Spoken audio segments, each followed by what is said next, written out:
4 महिन्यापूर्वी झालेल्या महाराष्ट्र विधानसभा निवडणुकीत महायुतीतर्फे शेतकऱ्यांचा 7/12 कोरा करण्याचे आश्वासन दिले होते।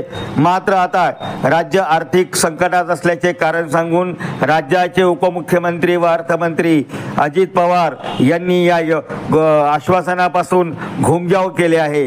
ही एक प्रकारे शेतकऱ्यांची फसवणूक असल्याचा आरोप स्वाभिमानी शेतकरी संघटनेचे नेते माजी खासदार राजू शेट्टी यांनी केला।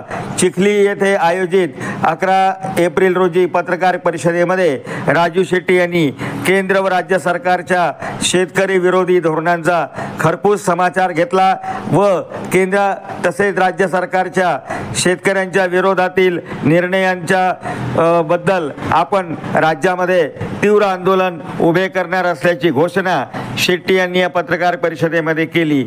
या प्रसंगी अनिल वाकोडे, संतोष परिहार, मयूर बोर्डे, दामू अण्णा इंगोले, श्री ढगे, राजू सुरडकर यांच्यासह स्वाभिमानी शेतकरी संघटनेचे अनेक पदाधिकारी व कार्यकर्ते उपस्थित होते। 7/12 कोरा करून कर्जमुक्त करतो अशा प्रकारचं आश्वासन विधानसभेच्या निवडणुकीमध्ये महायुतीच्या नेत्यांनी दिलेलं होतं। खरं तर त्यावेळी निवडणुकीत स्पर्धा चालू लागली होती। महाविकास आघाडीनं 3 लाखापर्यंत कर्ज माफ करण्याचं आश्वासन दिलं, तर यांनी पूर्ण 7/12 कोरा करण्याचं आश्वासन दिलं। आणि आता राज्याचे अर्थमंत्री अजितदादा पवार म्हणतात की राज्याची आर्थिक स्थिती चांगली नसल्यामुळे सध्या तरी काही आम्ही शेतकऱ्याचा 7/12 कोरा करू शकत नाही। अजितदादा काही नवखे नाही, त्यांचं स्वतःच म्हणणं आहे की मी 11 अर्थसंकल्प मांडले। मागच्या सरकारचे अर्थमंत्री तेच होते। याचाच अर्थ महायुतीचा ज्यावेळी जाहीरनामा तयार झाला त्यावेळी अजितदादाही त्याच्यामध्ये होते। त्यांना राज्याच्या आर्थिक स्थितीची खडानखडा माहिती होती। मग त्यांनी आणि त्यांच्याबरोबरच्या शिवसेनेच्या आणि भाजपच्या नेत्यांनी शेतकऱ्यांना खोटं आश्वासन का दिलं, का शेतकऱ्यांना गंडवलं, शेतकऱ्याच्या भावनेशी खेळ खेळण्याचा त्यांना अधिकार कोणी दिला। आता घोषणा केली तर त्यांना शेतकऱ्याचा 7/12 कोरा करावाच लागेल। आणि म्हणून आम्ही आता संपूर्ण महाराष्ट्रामध्ये फिरून ही जनजागृती करतो। एका बाजूला शेतकऱ्यांची स्थिती अत्यंत बिकट आहे। नुकतंच केंद्रीय कृषी मंत्र्यांनी लोकसभेमध्ये सांगितलं की महाराष्ट्रातल्या शेतकऱ्यांची आर्थिक स्थिती ही शेतमजुरांच्या पेक्षाही वाईट आहे। त्यांचं उत्पन्न शेतमजुरांच्या पेक्षाही कमी आहे। हा एक प्रकारे शेतकऱ्यांची ही स्थिती का झाली याचा पुरावाच आहे। आणि म्हणून सरकारची जबाबदारी आहे की शेतकऱ्याचा 7/12 कोरा झाला पाहिजे। दुसऱ्या बाजूला या सरकारनं निवडणुकीमध्ये आश्वासन दिलेलं होतं की आमचं सरकार पुन्हा आलं तर हमीभावाच्या 20% आम्ही अनुदान देऊ। हमीभाव राहिला बाजूला,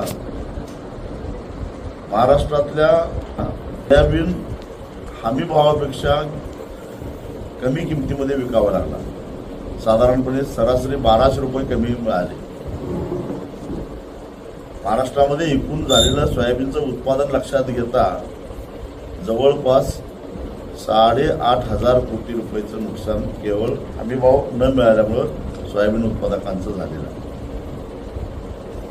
आणि या महायुतीच्या नेत्याने दिलेलं आश्वासन जर गृहीत धरलं तर ते 7,000 कोटी असं 15,000 कोटी रुपयाचं नुकसान केलं। कारण यांनी तर हमीभावाच्या वर 20% म्हणजे जवळपास 6,000 रुपये द्यायचं कबूल केलेलं होतं।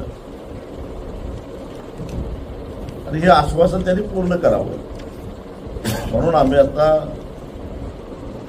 राज्यातले मंत्री जिथं जिथं जातील त्या ठिकाणी जाऊन त्यांच्या सभेत, त्यांच्या कार्यक्रमात प्रश्न विचारायला आता सुरुवात केली.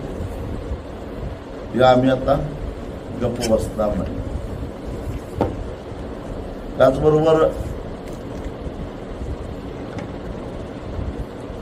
सिंचनाच्या प्रश्नाच्या बाबतीत सुद्धा अशीच घरसोडीची आणि दिरंगाईची भूमिका प्रशासनाने घेतल्यामुळं कैलास नागरे सारख्या एका उमद्या शेतकऱ्याला आम्ही गमावून बसलो.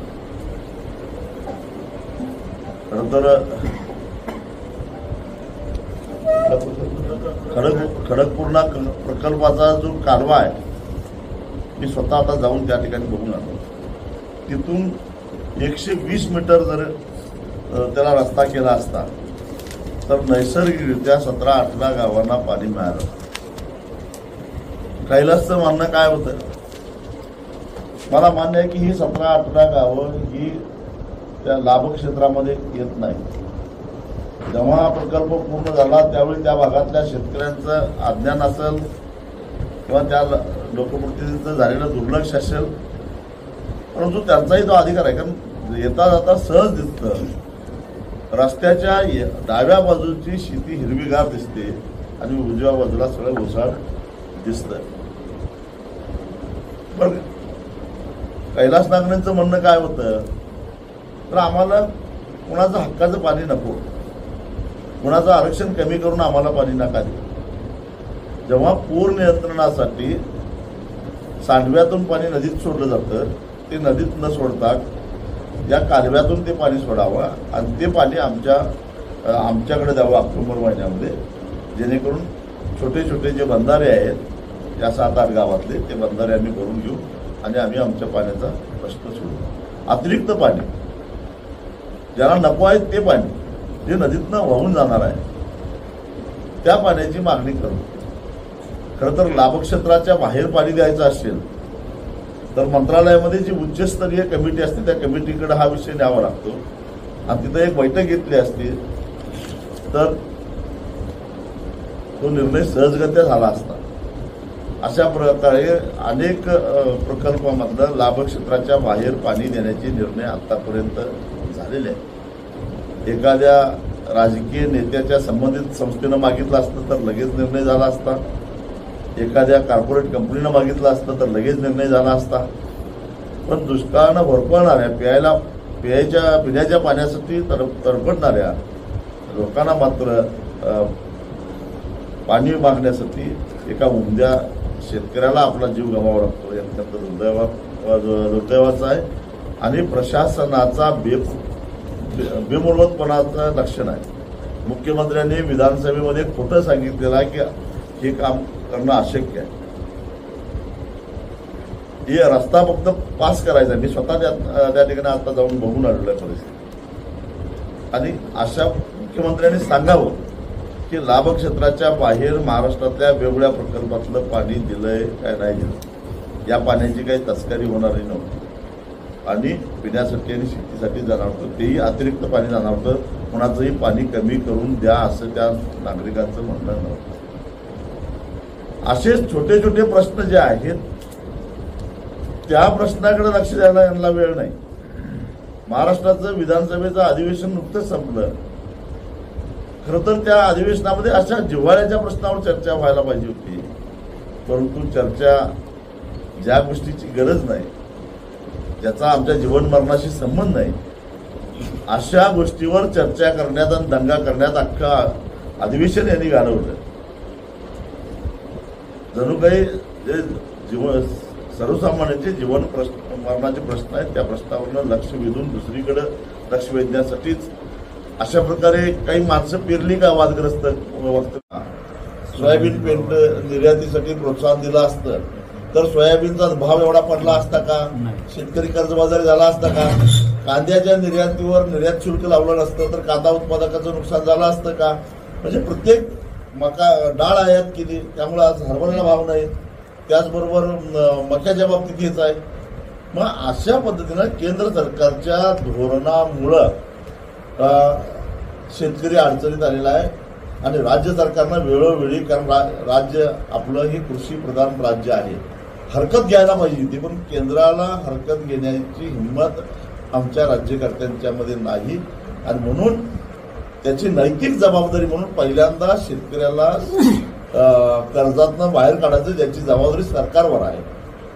ज्यांनी जाहीर केला हमीभाव सुद्धा त्यांना मिळत नाही. मी आता आकडेवारी सांगितलं तुम्हाला, 8,500 कोटी रुपये निव्वळ सोयाबीन उत्पादक शेतकऱ्यांचे हमीभावापेक्षा कमी किमतीनं सोयाबीन विक्रीमुळे झालेलं नुकसान.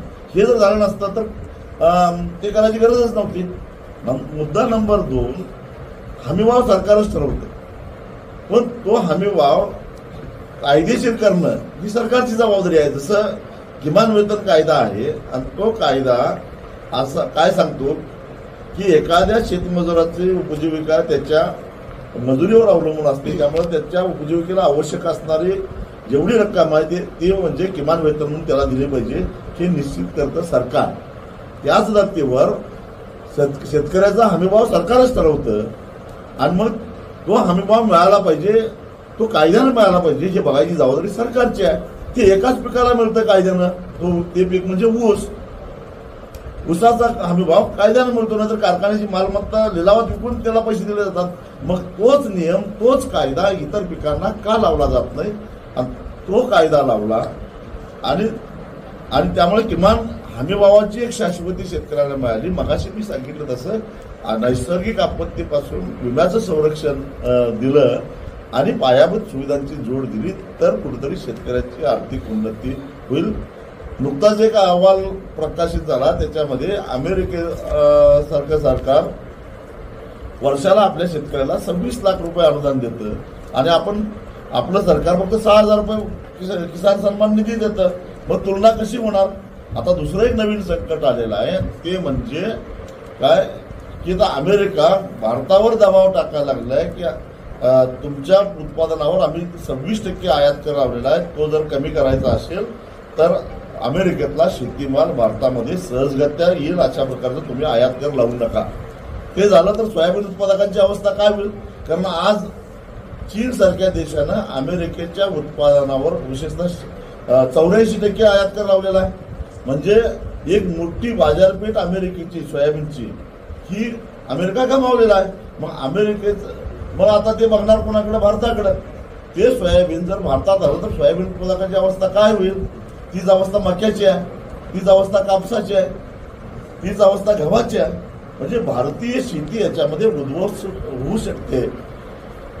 आणि मग अशा परिस्थितीमध्ये आजही अमेरिकेच्या या भूमिकेवर भारत सरकार काही प्रतिक्रिया व्यक्त करायला तयार नाही, याचं मला आश्चर्य वाटतं. आणि मग शेवटचा तुमचा मुद्दा जो मार्केट कमिटीच्या बाबतीत, स्पर्धा व्हायला पाहिजे का? तर निश्चित व्हायला पाहिजे, पण स्पर्धा न होता खाजगी क्षेत्रामध्ये जर का शेतकऱ्यांची लूटच होत असेल. दुसऱ्या तक्रारी अशा आहे की मार्केट कमिटीमध्ये जर का माल विकला तर त्या शेतकऱ्याला संरक्षण मिळतं, त्या व्यापाऱ्यानं जर का पैसे दिले नाही तर त्याच्यावर कारवाई होते. पण माझ्या खाजगी बाजारपेठेमध्ये असं काही संरक्षण मिळत नाही.